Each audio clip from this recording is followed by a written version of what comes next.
नमस्कार। कमर में दर्द एक ऐसी समस्या जो लगभग 10 में से 7 से ज़्यादा लोगों को हो रही है। थोड़ा सा पेट निकला, कमर में दर्द। थोड़ा सा ज़्यादा बैठ के रहने का काम कर रहे हैं तो कमर में दर्द। ज़्यादा आगे झुक करके वजन उठा दिया, कमर में दर्द आ गया। ज़्यादा देर आगे झुक करके काम कर लिया, कमर में दर्द आ गया। और कमर में दर्द जब ज़्यादा हो जाता है, हमको एमआरआई कराने की सलाह दी जाती है। और एमआरआई में अगर मान लेते हैं कि लंबर स्ट्रेटनिंग आई। लंबर स्ट्रेटनिंग का मतलब है जो रीढ़ जो है वो 3 भागों में विभाजित होती है। ऊपर की रीढ़ जो है उसको सर्वाइकल स्पाइन बोलते हैं, मध्य की जो है उसको डॉर्सल स्पाइन या थोरेसिक स्पाइन बोलते हैं, और लोअर स्पाइन जो है इसको, एक बार स्पाइन देना, इसको बोला जाता है लंबर स्पाइन। तो लंबर स्पाइन पर, चूंकि लंबर मतलब कमर का एरिया होता है, तो लंबर स्पाइन जो है ये है। आप देखें कि रीढ़ इस तरीके की है, यहां से ऐसे आ रही है ये, और ऐसे जाकर के ये जो कर्व है, ये वाला कर्व अगर स्ट्रेट होना चालू हो जाता है तो फिर इस पूरे हिस्से में, कमर के पूरे हिस्से में भारीपन रहता है। और ये भारीपन जो है ये कमर से होते हुए, हिप से होते हुए पैर की तरफ भी कभी कभी ट्रेवल करना शुरू कर देता है। जब ऐसा होता है, ऐसे केस में सामान्य तौर पर ऐसा देखा जाता है कि कंप्रेशन जो है, जो डिस्क पर प्रेशर पड़ता है वो सामने की तरफ पड़ रहा होता है। सामने की तरफ मतलब एंटेरोलिस्थेसिस हो रही होती है, सामने की तरफ प्रेशर पड़ रहा होता है। ऐसे में आपको बैकवर्ड बेंडिंग के आसन करने चाहिए, पीछे झुकने वाले आसन करने चाहिए।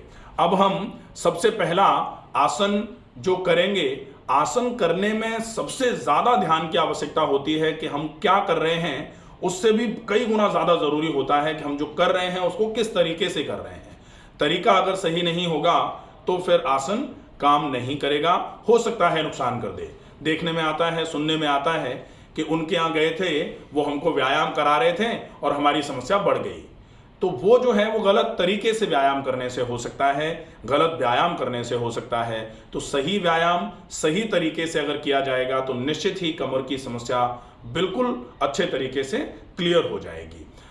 आसन को बहुत अच्छे तरीके से किया जाए, इसके लिए आज हमारे साथ डेमो के लिए उपस्थित हैं डॉक्टर शैलजा शर्मा। ये आपको बताएंगे कि आसन को, कौन से आसन को किस तरीके से किया जाना चाहिए। सबसे पहले हम खड़े होकर करने वाले आसनों की सीरीज में खड़े होकर करने वाला आसन का नाम है ताड़ासन। ताड़ासन का अभ्यास करेंगे। ताड़ासन के लिए दोनों पैर मिलाकर के खड़े हुए हैं, दोनों हाथ फ्रंट थाइस पर हैं। श्वास को भरते हुए धीरे से दोनों हाथों को ऊपर की ओर उठाया, ऊपर की ओर उठाया, दोनों हाथों की उंगलियों को ग्रैस्प किया। श्वास को छोड़ते हुए हथेलियां आसमान की ओर कर ली। और अब आपको अपने कंधों को ऊपर की ओर खींचना है, श्वास को भरते हुए। देखें आप, ये कंधे नीचे हैं, श्वास को भरते हुए इस तरीके से ऊपर की ओर खींचना है। और जब ये कंधे खींचेंगे ऊपर की ओर तो पूरी की पूरी रीढ़ की मांसपेशियां ऊपर की ओर खींचेंगी। रीढ़ की मांसपेशियों में जो जकड़न है, रीढ़ की मांसपेशियां जो शिथिल पड़ी हुई हैं, वो एक्टिव होना शुरू हो जाएंगी। ये पहला आसन जो आप बहुत अच्छे तरीके से करेंगे। धीरे से श्वास को भरते हुए ऊपर की ओर गए थे, श्वास को छोड़ते हुए हाथ नीचे ले आएंगे, हाथ नीचे ले आएंगे, श्वास को छोड़ते हुए ये आसन से वापस आ गए आप।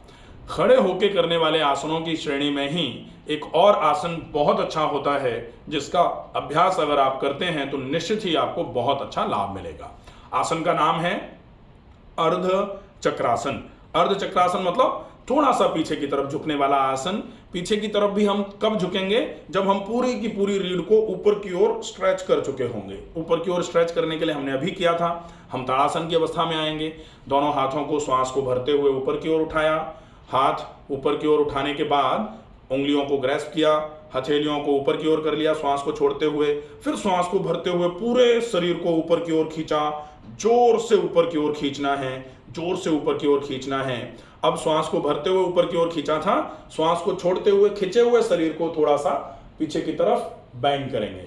खिंचे हुए शरीर को थोड़ा सा बेंड करेंगे। धीरे से बेंड करके 10 सेकंड के आसपास, 10 सेकंड से लेकर के 20 सेकंड, जितनी आप इजीली मेंटेन कर सकते हैं। क्योंकि स्थिर सुखम आसनम, आसन तब होता है जब आप स्थिर रहते हुए सुख का आभास भी करें। अगर आपको रिलैक्सेशन नहीं फील हो रहा है तो आप जितनी देर आप आराम से कर सकते हैं उतनी देर करिए। धीरे धीरे करके 2-2, 5-5 सेकंड करके टाइम को बढ़ाया जा सकता है। धीरे से आसन से वापस आने के लिए श्वास को छोड़ते हुए गए थे, श्वास को भरते हुए हाथों को सीधा करके ऊपर की ओर आए, श्वास को छोड़ा, फिर एक बार पूरे शरीर को ऊपर की ओर खींचा, श्वास को भरते हुए और श्वास को छोड़ते हुए दोनों हाथों को नीचे की तरफ ले आएंगे। ये 2 आसन खड़े होकर करने वाले हुए, जो आसन आपकी लंबर स्ट्रेटनिंग की प्रॉब्लम को बहुत अच्छे तरीके से मैनेज कराने में आपकी हेल्प करेंगे।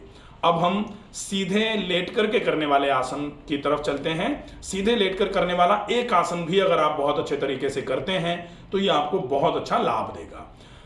आसन कैसे किया जाएगा, उसके लिए हम पहले सीधे लेट जाएं। सीधे लेटने की अवस्था में आ गए, बिल्कुल सीधे लेटे हुए हैं।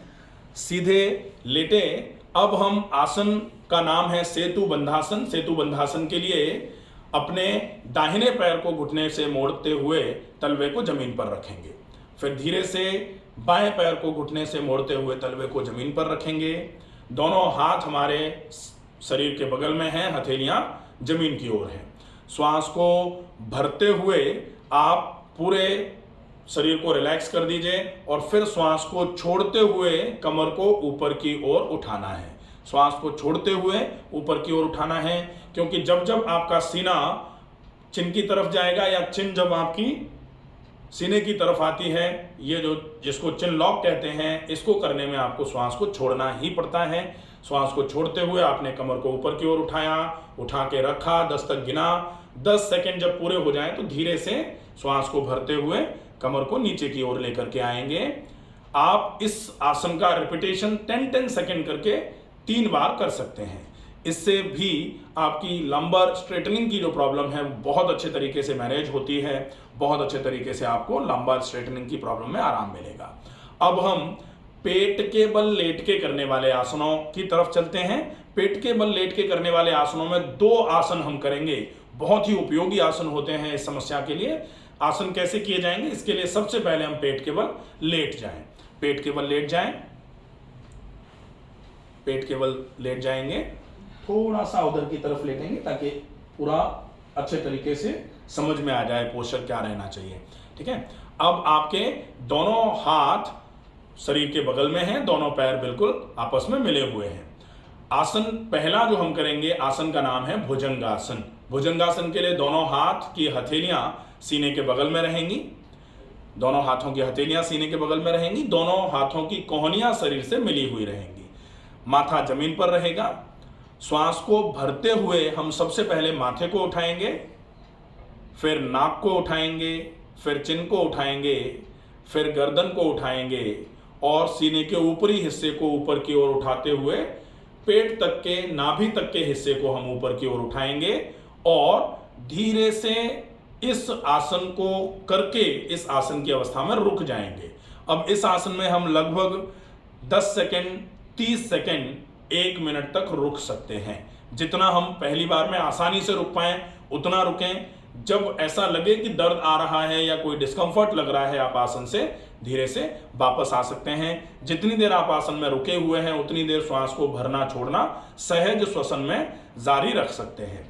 जब पूरी लंबी गहरी श्वास भरें, पूरा टाइम हो गया है, तो श्वास को छोड़ते हुए धीरे धीरे करके आप अपने माथे को नीचे की तरफ लेकर के आ जाएंगे, कोहनियों को मोड़ते हुए। ये हो जाएगा भुजंगासन। अब हम इसी सीरीज में पेट के बल लेट के करने वाले आसनों में ही एक आसन करेंगे। आसन का नाम है शलभासन। शलभासन का मतलब दोनों पैरों को हिप से ऊपर की ओर उठाना, घुटनों से बिल्कुल बिना मोड़े हुए। इसके लिए आपको क्या करना होता है, आपके दोनों हाथों की मुट्ठियां बनाइए। दोनों हाथों की मुट्ठियां बना करके जो थाइज हैं उसके नीचे आप दोनों हाथों को रख लीजिए। दोनों हाथों की मुट्ठियां बना के दोनों थाइज के नीचे मुट्ठियों को रख लिया। अब आप श्वास को भरते हुए दोनों पैरों को मिलाकर धीरे धीरे करके ऊपर की ओर उठाएंगे, घुटनों से बिना मोड़े हुए। बहुत बढ़िया। ये जो है ये आसन होगा शलभासन। शलभासन की अवस्था में आप लगभग 10 सेकंड, 30 सेकंड, 1 मिनट, जितना आसानी से आप रुक सकते हैं उतना रुकें। 10 सेकंड रुके हैं तो 2-2 सेकंड, 5-5 सेकंड करके आप बढ़ाते चलिए जब तक आप लगभग 1 मिनट तक नहीं पहुंच जाते हैं। 1 मिनट पहुंचने के बाद आप इसको होल्ड कर सकते हैं 1 मिनट के लिए। 1 मिनट होल्ड करने में आप श्वास के आवागमन को सामान्य स्तर पर जारी रख सकते हैं। श्वास को पूरा भरा, पूरी श्वास को छोड़ा, एक बार फिर से पूरी श्वास को भरा और श्वास को छोड़ते हुए दोनों पैरों को धीरे से नीचे लेकर के आ जाएंगे। ये आसन बहुत अच्छा आसन होता है। इस आसन से लंबर स्ट्रेटनिंग, जो आपके कमर की रीढ़ की हड्डी जब सीधी होना चालू हो जाती है, जिसकी वजह से आपकी कमर में भारीपन, कमर में दर्द आना शुरू हो जाता है, इस समस्या के लिए ये बहुत अच्छे तरीके से काम करने वाला आसन होता है। अब हम धीरे से शशांक आसन में आते हुए बैठने की अवस्था में आ जाएंगे। धीरे से शशांक आसन की अवस्था में आएंगे। हमने बैकवर्ड बेंडिंग करी है, बैकवर्ड बेंडिंग के बाद में फॉरवर्ड बेंडिंग करते हुए ही हम वापस आए। शशांक आसन के लिए माथा जो है वो जमीन पर थोड़ी देर लगा के रखेंगे। जो हमने बैकवर्ड बेंडिंग करी थी उसका कंप्लीमेंट्री आसन हो जाता है ये। धीरे से श्वास को भरते हुए दोनों हाथों को ऊपर की ओर उठाया, दोनों हाथों को ऊपर की ओर उठाया, माथे को ऊपर की ओर उठाते हुए पूरा सीधे बैठ जाएंगे। ये ठीक है। आप धीरे धीरे करके आप बैठने की अवस्था में आ गए हैं।